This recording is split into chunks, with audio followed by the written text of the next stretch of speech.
Halo Bola Sporter, kita kembali lagi nih. Sekarang acaranya udah punya nama loh. Terakhir yang pertama kan kita belum punya nama. Sekarang namanya adalah VAR. Apa tuh kepanjangannya Mas Bibit? Video Analysis Review. Keren ya. Mas, itu siapa yang ngasih ide, Mas?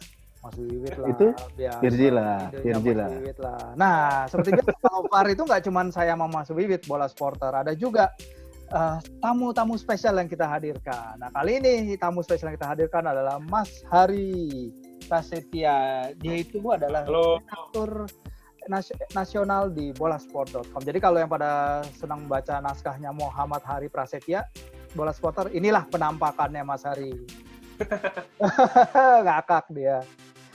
Tapi kalau kita habis lihat pertandingan 3 pertandingan timnas kemarin tuh masih bisa ketawa nggak ya? Apa kita cuma bisa ya hari ini kita akan bahas timnas nih.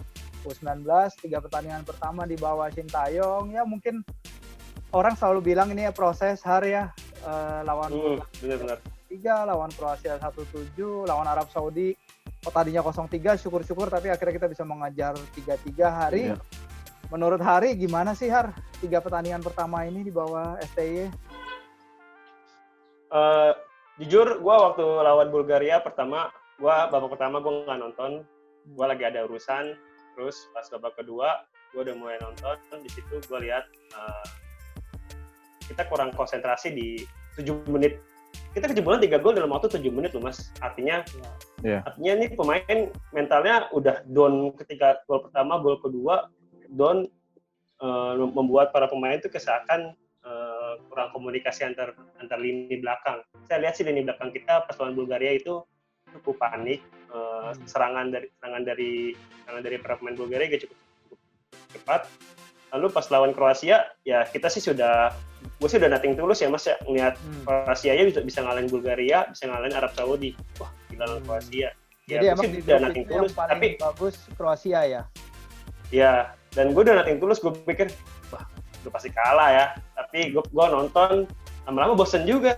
3-1-0, 2-0, 3-0. Nambah terus. Ini nambah terus, masuk aja di grup aja sampai buset kayak gini kan di grup. Nah, ingat nggak Har, kalau dulu kita sering bikin review timnas per gol. Gila ya kalau kita bikin per gol dulu tuh. Itu capek tuh per gol, 8 gol. Pengen aja tuh 8 gol. Review timnas per 8 gol. Oke bang, aduh, gue udah mikir. Tapi pas lawan Kroasia, anak gue yang gue lihat, anak-anak Sintayong ini nggak nyerah ya mas, nggak nyerah walaupun kemasukan 4 gol, di bawah 4-1, 5-1, 6-1, sampai akhir pertandingan juga tetap fight. Dan mereka mungkin dari situ belajar ketika lawan Arab Saudi. Nah, lawan Arab Saudi, gue lebih parah lagi. Kok ini pemain belakang kok panikan? Gue lihat, wah, yang main ternyata nggak ada. Gue sih lebih demen ketika back belakang itu ada Rizky Ridho ya. Rizky Ridho itu pengalamannya bagus ya. Artinya dia cukup tenang. Ibaratnya itu dia kayak kalau pemain agak di atas dia itu kayak Bagas Adi, atau nggak di atas Bagas Adi itu ada kayak Hansa Muyama, setara kayak Hansa Muyama. Artinya dia bisa ngasih tahu lah ke pemain belakang, gini loh. Ini pas kayak lihat kemarin ternyata Sintayong tuh malah memainkan si Rusadi. Gua pas kemarin enggak mas, Ahmad Rusadi. Bukan. Ahmad Rusadi kan baru main lawan si Arab Saudi setiap pertama, tapi ada sini mas, kemarin gue catat tuh ada Komang Tri Arta Wiguna. Oke. Itu dari Bali United kan, pas gue lihat acara, dia tuh nggak masuk skemanya Fahri Husaini waktu kualifikasi Piala Asia U19 kemarin di Senayan. Yang ada Rizky Ridho, dan Rizky Ridho pengalamannya cukup lah di kualifikasi Piala Asia, mentalnya juga ada ketika ketemu lawan tim-tim hebat di Piala Asia kemarin, kualifikasi kemarin juga cukup ada. Pas lihat Komang aja dicoret zaman Fahri, ditambah si siapa tadi pasangannya mas, si siapa tadi namanya, Rusadi juga, Ahmad Rusadi juga nggak masuk dalam pemainnya Fahri Husaini di timnas U19 kemarin. Dan gue rasa mental pemain dia berdua tuh nggak ada kalau menurut gue ya. Mentalnya masih down ketika Rizky Ridho. Malah gue baru kali ini Sintayong memasukkan pemain dalam waktu yang cepat kemarin. Iya, 30 menit ya, setengah jam pertandingan. Benar. Ya, sebelumnya kan lawan Kroasia, lawan Bulgaria, paling nggak babak pertama waktu itu ya. Iya, babak kedua. babak kedua pas baru mainin, kecuali si Sadam ketika Sadam cedera menit 30 lawan Kroasia baru diganti sama Brave, artinya Sadam benar cedera. Ini ketika si dua back, si Komang sama si tapi gue lupa nama sih, gue nggak terlalu hafal sih nama pemain. Sadi itu ya buktinya aja kita dapat kita 3 penalti ya kemarin. Iya. 3 penalti, dan ternyata pas Skriniar masuk gantiin si Komang ini, gantiin si Komang, baru tuh karena Skriniar tuh punya mental yang buat bikin anak-anak teman-temannya di belakang. Karena si Komang tuh juga bikin 2 handsball ya, itu unik lah sebenarnya di sepak bola tuh. Iyalah. Iya. Nah, kalau itu kan Hari Mas Wid, kalau menurut Mas Wid tadi kan Hari bilang tuh ada pembelajaran lah. Nah, kalau Mas Wid bilang pembelajaran apa tuh tadi yang bisa dilihat sepanjang 3 pertandingan ini ya Mas Wid ya? Gue sih ya mau lihat ada sisi positifnya kita bisa comeback nih 3 gol yang tentu aja nggak mudah. Satu sisi Arab Saudi juga ada beberapa chance yang mereka gagal kan ketika betul. Itu lagi 0-3. Mereka bisa nambah 4, 5, 6 tapi gagal. Nah, menurut Mas Wid apa tuh, gimana nih pembelajarannya? Kalau 2 pertandingan pertama ketika kita kalah gede, mutlak kita kalah dari segi postur ya. Kayaknya itu jadi masalah banget. Gol-gol sundulan, kemudian pemain-pemain kita kalah duel, kalah adu badan itu, di 2 pertandingan pertama tuh parah banget. Sampai kita tuh pemain-pemain kita tuh nggak bisa melakukan operan 5 kali berturut-turut mulus gitu. Susah banget. Itu nggak tahu kenapa, tapi kemudian faktor lawan dari Eropa ini barangkali juga berpengaruh ya, karena ketika lawan Arab Saudi kelihatan lebih pede dari gerakan menyerangnya, pergerakan menyerang, walaupun memang PR-nya ya itu tadi yang udah disebut Hari, lini belakangnya berantakan banget di waktu melawan Arab Saudi, kacau balau begitu. Sintayong mengganti beberapa pemain yang sebetulnya menjadi pemain inti di 2 pertandingan pertama. Kemudian di partai lawan Arab Saudi juga pembelajarannya barangkali adalah munculnya, kalau gue lihat sih, beberapa sosok pemain yang kelihatannya udah mulai terbentuk menjadi poros utama dari tim ini sih, terutama si Witan, penampilan Witan waktu lawan Arab Saudi itu luar biasa sih kalau gue bilang. Dia menjadi motor, dia banyak bergerak, banyak berusaha membantu tim bergerak menyerang. Dia juga asis dia ya, semi asis sih, dia umpan silang yang gagal diantisipasi kiper Arab Saudi, kemudian dimanfaatkan Irfan Jauhari waktu gol pertama. Tapi secara keseluruhan permainan Witan ini agak dominan sih di waktu melawan Arab Saudi, dan ini Witan juga kita catat selalu bermain ya sebagai starter dalam 3 pertandingan. Ini ada 4 Mas. Ada 4 pemain yang selalu dimainkan menjadi starter. Ini termasuk si Komang. Saya bilang tadi. Iya, maksud Komang, betul. Komang, ya, ini Witan, si kiper kan ya? Kiper. Satu lagi siapa? Sama Irfan. Sama David ya, kapten ya. Ya itu mungkin salah satu nilai plus. Ya. Gimana? Ya, kalau menurut gua, saya setuju sama komentar Mas Wid yang Witan tuh menjadi salah satu pemain yang sangat menonjol di 3 pertandingan sebelum 3 pertandingan di Kroasia. Tapi kayak saya melihat kayak hilangnya seorang Witan naluri golnya, Mas. Naluri cetak bola dia nggak ada. Dia bertugasnya hanya dari sayap, passing ke kayak tadi Mas Wid bilang semi asis. Kalau dia insting golnya dia tuh kayak berkurang kalau menurut saya, mungkin karena emang 4-4-2 ini dia posisinya di lebar kali ya. Beda dengan 4-3-3 zaman dia sebelumnya di dia nggak bisa cut inside ya, dia bisa potok ke dalam. Ya, di situ kalau 4-3-3 kita lihat Witan selalu cetak gol. Ini dalam 3 pertandingan bahkan Witan nggak cetak gol. Kalau menurut saya sih kayak insting dia tuh apa kata dia Witan itu ditugaskan oleh STY buat lu lari aja deh, udah lari terus, lu punya lari passing ke David, tengah ke Brave yang lebih ke depan, agak jadi SS ya, mungkin Brave jadi SS ya si Sadam ataupun mungkin lebih ke dalam gitu. Instruksinya barangkali main lebih ke dalam, main lebih sebagai gelandang untuk distribusi bola kali ya, makanya gebrakan-gebrakan atau tembakan-tembakan ke gawangnya juga agak minim sih si Witan. Ya si Witan ya, saya juga nggak Witan kok nggak berani syuting, nggak berani itu. Berbeda dengan kalau seandainya formasi 4-3-3 mungkin Witan Ya. ditugaskan dengan mudah lagi kan, mungkin seperti itu menurut saya. Iya. Mas. Iya. Ini artinya ada perubahan karakter permainan Witan juga ya dari eranya yang dulu-dulu ya. Terutama ketika dia juga main di Toulon, dia juga main ya kalau nggak salah ya, Har. Dan di turnamen-turnamen Gimana? emang Toulon turnamen Oh ya, gue sebenarnya ikut, tapi yang Safri kemarin yang di Prancis. itu gue sebenarnya pas gue lihat Ya, namanya Witan Dia udah main. keren juga loh. Maksudnya dia baru Udah 16 tahun ya waktu itu ya. Dia pemain Termuda. masih 16 tahun, Iya. Hmm. Iya, keren masih banget. paling muda di situ juga. Di situ kan kita aja lawan, ya, kita nggak boleh mungkin sedikit flashback ya, lawan Brazil. Kita cuma kalah 1-0. Nah, iya, Itu lawan udah Vinicius tuh. 0-1. Udah Vinicius remaja. Oh, Vinicius main ya waktu itu ya pas lawan Brazil ya? Pas dia main untuk Brazil dia ada ya? Iya. Nah itu ketika itu kan timnas emang kalah 3 kali juga ya Harya di grup di Toulon turnamen, tapi mereka hanya kalah tipis dari Brazil, Ceko, Skotlandia. Mereka hanya kebobolan 5 dari 3 pertandingan tuh, gue masih ingat. Dan ketika itu bahkan media Brazil muji kita tuh, Har. Nah itu kan sebenarnya timnya sama ya, U19 ya. Maksudnya kalau kita maju 3 tahun dari Toulon turnamen 2017 itu ke sekarang 2020, kok timnas U19 kita bisa kalah 1-7 dari Kroasia. Kroasia yang penduduknya paling cuma berapa sih? Ya 4 juta orang, tahu nggak lo? 4 juta orang tuh cuma berapanya Jakarta gitu, Har. Berapanya ini kampung halaman lo nih. Jadi ya maksud lo harus ngeliat ini apa ya, kayak kita stay di tempat atau emang bener-bener pertandingan friendly turnamen ini kita nggak boleh ngambil apa-apa. Tapi kalau kita ngomong kita nggak boleh ngambil apa-apa dari turnamen ini, Har, kan udah berapa? Kurang dari setahun. Kalau misalnya semuanya lancar ya untuk menuju Piala Dunia U20 ya, Har ya.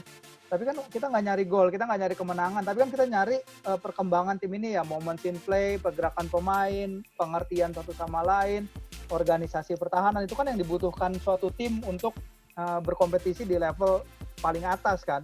Nah nanti kan U20 kita level paling atas nih. Nah itu menurut lo gimana, Har, yang selama ini lo lihat gitu? Apakah ada, ya benar kita sedikit stagnan dari tahun 2017 ataukah ini ada harapan nih untuk tim yang sekarang nih ke depannya? Kalau gue lihat seperti gini, Mas, pas ketika STY emang pakem dengan formasi 4-4-2, itu yang membuat para pemain kita itu cukup kebingungan. Itu yang pertama, Mas.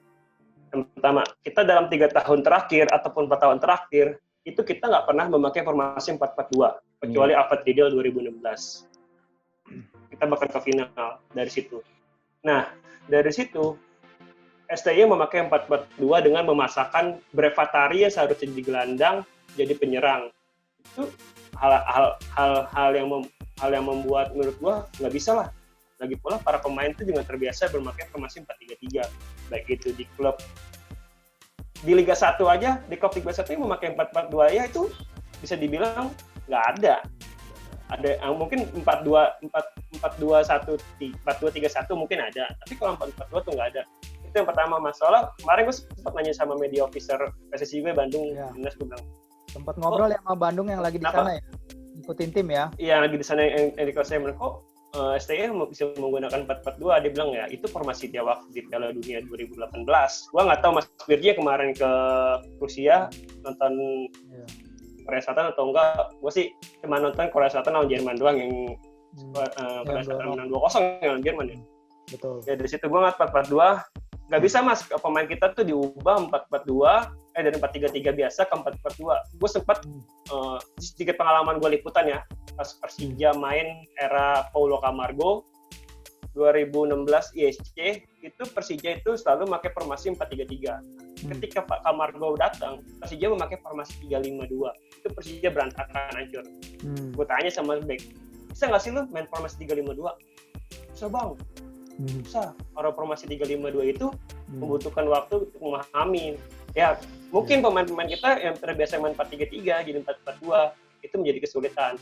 Dan menurut gua satu lagi, kalau emang mau pakai 4-4-2, kita harus punya dua striker yang benar-benar aktif nyari bola. Oke.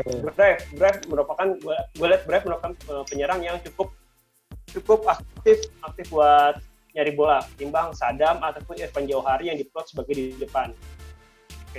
Gue ngebayangin Bagus Kavi di depan berdua sama Brave sama-sama penyerang yang sama-sama aktif menyerang. Artinya mereka itu sama-sama tidak kesulitan buat para pemain gelandang buat ngasih umpan ke depan. Gue mikirnya sekarang ke situ dulu, Mas. Lalu ketika David Maulana yang biasa 4-3-3 bersama Brian Aldama ataupun sama Beckham di kualifikasi kemarin hanya berdua, kalau nggak sama Brian Aldama, kalau nggak sama Beckham. Ya, dan David Maulana ini di Inggris pas Garuda Select kemarin itu juga pakai formasi 4-3-3.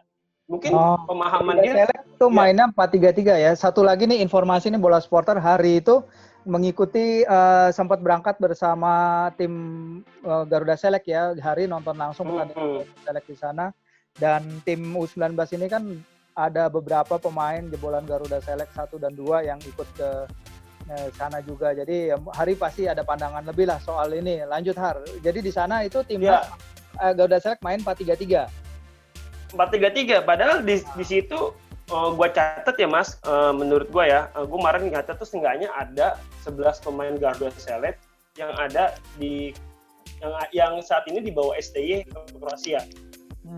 11 itu dari kebanyakan dari jilid pertama ya. Kalau jilid kedua cuma satu, Erlangga Setiadwi kiper.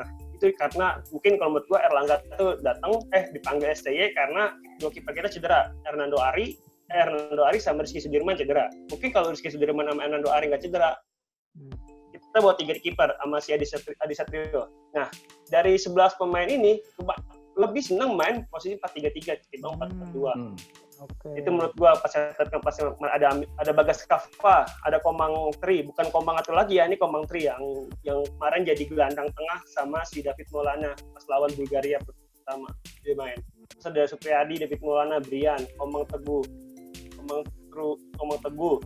Yuda, Sandi, Arta Samosir, Andre, Bray Fatari, itu pemain Garuda Select jilid pertama dan jilid kedua yang bergabung sama Kroasia sekarang. Nah, kita kayak akan pemain ini merubah formasi 4-4-2 itu juga sulit. Kalau dengan formasi 4-4-2, apa sih tugasnya Witan, apa sih tugasnya si Sandi, apa sih tugasnya si Supriyadi aja yang 4-3-3 waktu zaman U19 saja sering banget dua ke peluang. Ini 4-3-3 kerjanya cuma lari ya. Mungkin karena formasi yang menjadi mereka merubah pikiran. Gua kayak masih belum paham gimana formasi 4-4-2. Ya oke lah, nggak apa kalau Sintayong masih mau pakai formasi 4-3-3. Tapi kalau tadi balik lagi ke Tulun, ke turnamen Tulun kemarin Prancis Mas, itu udah Safri suruh pakai 4-3-3, kalau enggak 4 pakai Diamond lah. Yang ujung-ujungnya ya depannya tuh 3, Witan, Egy, sama M. Rafli paling 3-3 kayak gitu. Dari pandangan gue sih, kita sih masih belum fasih dengan formasi dari perubahan dari 4-3-3 ke 4-4-2. Mungkin gue berharap satu saat nanti Sintayong percayalah pakai 4-3-3 walaupun sebenarnya dia belum pakai 4-4-2 gitu sih kalau menurut gue. Nah, menarik nih. Nggak ada penurunan sih Mas. Nggak ada penurunan kualitas sih Mas. Nah, gimana nih Mas Wid? Mas Wid, kalau kita lihat sebenarnya anak-anak yang biasanya main 4-3-3 dipaksa untuk main 4-4-2. Ini kan di bawah pelatih baru ya. Kalau di Mas Wid lihat, apakah Sintayong itu menurut Mas Wid, apakah dia seharusnya stay dengan formasi yang udah ada, ataukah dia main 4-4-2 bukan hanya karena dia pernah main 4-4-2, tapi apakah Mas Wid melihat 4-4-2 ini mungkin lebih cocok dengan karakter pemain yang udah ada ketimbang formasi yang selama ini kita pakai? Gimana tuh Mas Wid, menurut Mas Wid? Ya kalau menurut gue sih pelatih ada 2 tipe ya, kita tahu ya. Pelatih yang datang dengan dia punya pakem formasi sendiri, kemudian dia nyari pemain-pemain yang cocok buat pakemnya itu, atau pelatih yang fleksibel gitu. Dia datang terbuka dengan formasi yang biasa dipakai pemain, dia menyesuaikan diri gitu. Nah mungkin ini Sintayong nih termasuk yang tipe pertama. Nah seharusnya dia ya dapat info lah dari direktur teknik PSSI bahwa tim ini biasanya main dengan formasi seperti apa, harusnya begitu. Kemudian juga dalam pemilihan pemain juga, kalaupun Sintayong ingin tetap main dengan 4-4-2 ya harusnya dia memilih pemain-pemain yang dia kira akan cocok buat formasi itu ya. Sayangnya memang ya yang seperti Hari bilang kurang bisa berjalan dalam 3 pertandingan di Kroasia ini. Dan mudah-mudahan sih itu menjadi pelajaran juga buat Sintayong dan juga buat pemain gitu. Pemain juga harus kalau menurut gue ya jangan gue nggak bisa nih main 4-4-2 nih, harus 4-3-3, ya kan nggak bisa gitu Iya. juga. Pemain juga harus Mentalitasnya lebih harus cerdas diubah lah. juga ya. Betul, Iya. betul. Dia harus terbuka dengan berbagai pilihan, dia harus sanggup bermain seperti apa kemauan pelatih gitu. Pelatih. Tapi di sisi lain juga mudah-mudahan Sintayong melihat dalam 3 pertandingan kalau misalnya formasi 4-4-2 tidak berjalan, ya dia juga mungkin perlu membuka diri seperti yang Hari bilang ya, nanti dalam uji coba berikutnya di TC berikutnya di Turki misalnya, mungkin dia ya cobalah 4-3-3, namanya kan uji coba ya. Kita bisa nyoba pemain sebanyak-banyaknya, skema permainan sebanyak-banyaknya.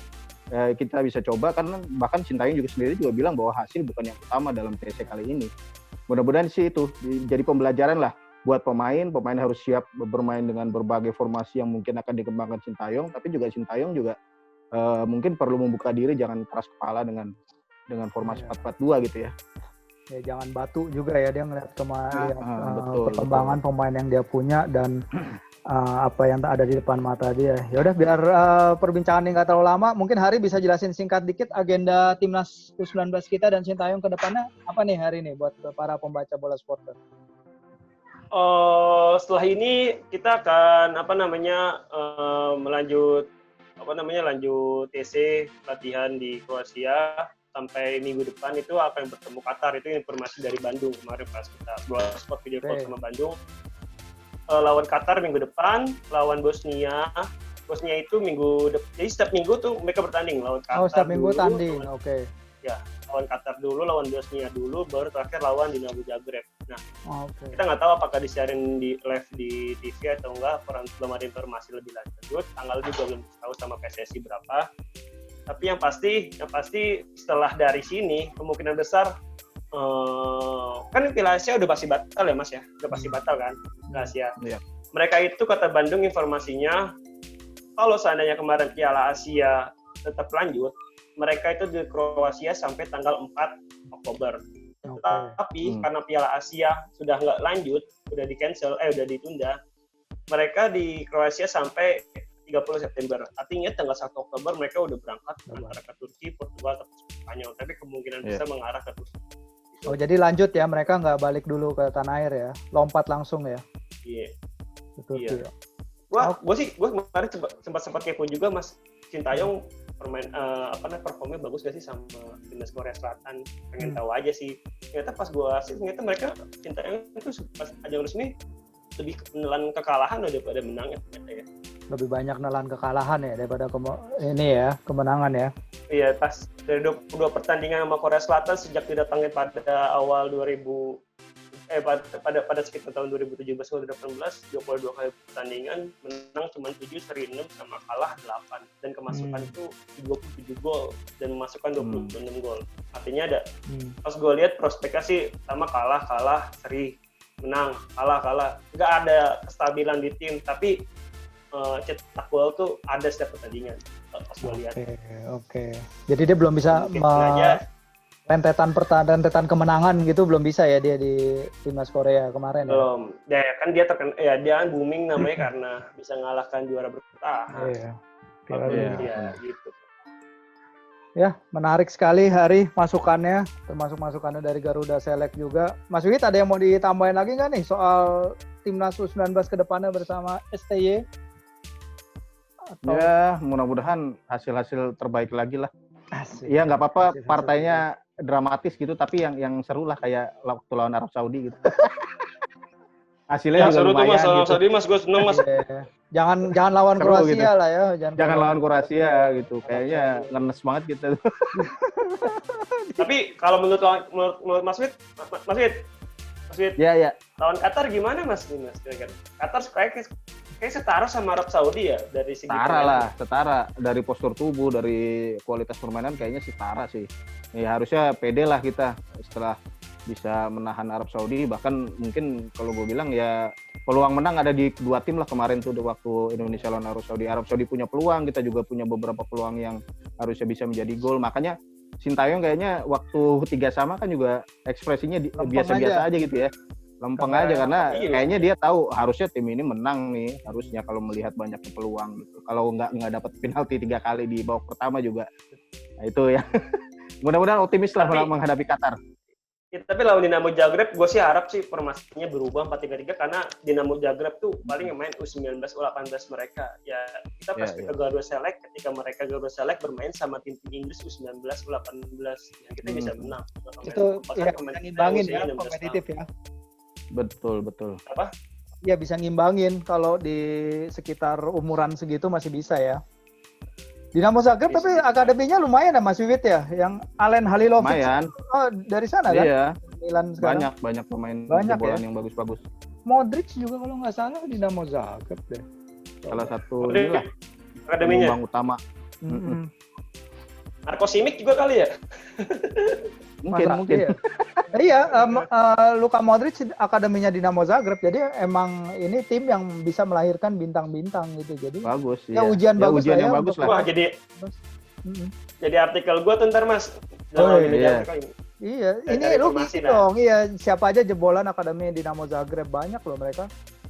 Yang jelas bagus lah buat ini. Ya setelah pengalaman dari Bulgaria lawan Kroasia, ya postur kita agak kesulitan. Ya mudah-mudahan nanti lawan Dinamo Zagreb memperbaiki lah. Karena ya nanti mau nggak mau Piala Dunia Iya, tahun ketemu depan ini. kalau misalnya pasti akan ketemu tim seperti itu. Betul, Pastilah. itu sih. Ya, Apa jangan-jangan pemain timnas Kroasia dari Dinamo Zagreb semua ada ya? Mungkin ya. kagak ya. Ada banyak sih, tapi nanti kita Ada, tapi mungkin ya udah pindah Masih ke ada lah, klub Mas yang Birgi. top gitu ya. Iya, masih ada. Kayaknya Nih, masih ada. akademinya Dinamo Zagreb, Zvonimir Boban, Vedran Čorluka, Alen Halilovic, Mateo Kovacic, Niko Kranjčar, Dejan Lovren, Prosinecki, Dario Simic, Zvonimir Soldo. Jago-jago cuy. Seru nih nanti nih. Seru deh. Nanti Kirim linknya Mas. previewnya ya, Arya. Kedepannya biar nggak kelamaan nih video yang ini nih. Nanti kita Siap. ngobrol lagi lah sama Ari dan Mas Wiwit. Siap. Biar makin seru melihat kiprah timnas U19 kita yang seharusnya proyeksinya kita naik terus. Oke, begitu aja Bola Supporter. Jangan lupa klik like and subscribe. Terus tulis juga di kolom komen apa yang kalian inginkan kita bahas berikutnya. Oke, sekian dulu dari DC VAR kali ini. Sehat-sehat. Terima kasih sudah menonton. Silakan subscribe, like, dan jangan lupa komen di bawah ya Bola Spotter.